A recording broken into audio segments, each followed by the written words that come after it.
Mummy daddy वाले नहीं, असल यूथ नून लीग के साथ। वो धरने कर रहे थे और नून लीग दहशतगर्दी और लोड शेडिंग का खात्मा।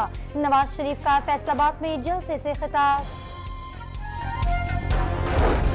तख्ते लाहौर की लड़ाई का बोझ जवान बर्दाश्त कर रहे हैं। मौशी मुआहदा तैयार कर लिया, नौजवानों के लिए रोजगार लाएंगे। बिलावल भुट्टो का शिकारपुर में रैली से खिताब।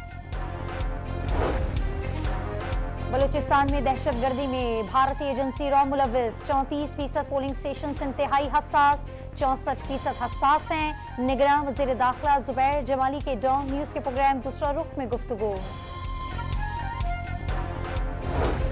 हैदराबाद में तहरीक इंसाफ के कारकुनों का पुलिस के खिलाफ एहतजाज। एसएसपी के दफ्तर पर धरना दे दिया।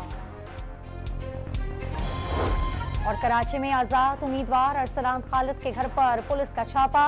कोई गिरफ्तारी अमल में नहीं आई। सीसीटीवी फुटेज सामने आ गई।